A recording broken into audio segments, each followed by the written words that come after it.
ছাত্ৰ-ছাত্ৰীসকল এইটো ভিডিঅ'ত আমি বিভৱ প্ৰাচীৰ কাক বোলে এইটো জানিবলৈ চেষ্টা কৰিম। ইয়াৰ আগৰ ভিডিঅ'টোত আমি পাইছিলোঁ যে এটা PN জাংচন, যেতিয়া P আৰু N যেতিয়া লগ লগাই দিয়া হয় ইয়াক আমি PN জাংচন বুলি কম। যেতিয়া ইয়াতে Nত যেহেতু ইলেক্ট্ৰন ঢেৰ থাকে, P যেহেতু হোল ঢেৰ থাকে, তেতিয়া বেছি ঘন থকা বস্তুৰকে কম ঘন থকা অঞ্চলতহি যাবলৈ চেষ্টা কৰে, যাৰ বাবে এটা নিৰ্দিষ্ট অঞ্চল আমি পাওঁ য'ত ইয়াতে পজিটিভ চাৰ্জবোৰহে থাকে আৰু ইয়াতে নিগেটিভ চাৰ্জবোৰহে থাকে।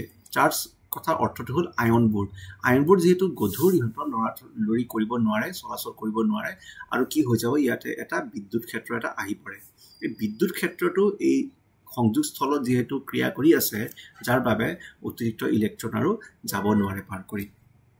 আৰু এই যিটো বিদ্যুৎ ক্ষেত্ৰ আছে ইয়াকে আমি প্ৰাচীৰ বিভৱ বুলি ইয়াকে আমি আচলতে প্ৰাচীৰ ক্ষেত্ৰ বুলি ক'ম, আৰু যিটো ইয়াৰ কাৰণে যিটো বিভৱ সৃষ্টি হৈছে ইয়াকে আমি প্ৰাচীৰ বিভৱ বুলি জানিম।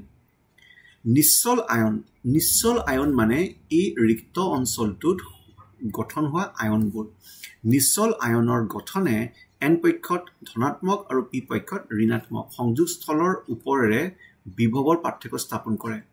আমি জানিছিলোঁ যে V = E × D।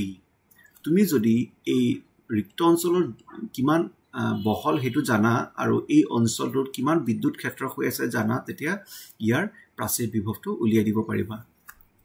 এই বিভৱটো সংযোগস্থলৰ ওপৰেৰে সংখ্যাগৰিষ্ঠ আধান বাহকৰ অধিক গতিৰ বাবে বাধা, আৰু সেয়েহে ইয়াক প্ৰাচীৰ বিভৱ VB বুলি কোৱা হয়।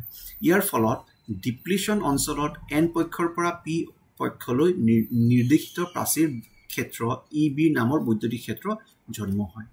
এই যে প্ৰাচীৰ বিভৱ, এইটোৱে এটা ডাঙৰ ভূমিকা কৰিব আমাৰ নেক্সট ভিডিঅ'টোত, য'ত আমি বাইচিঙৰ কথা আলোচনা কৰিম।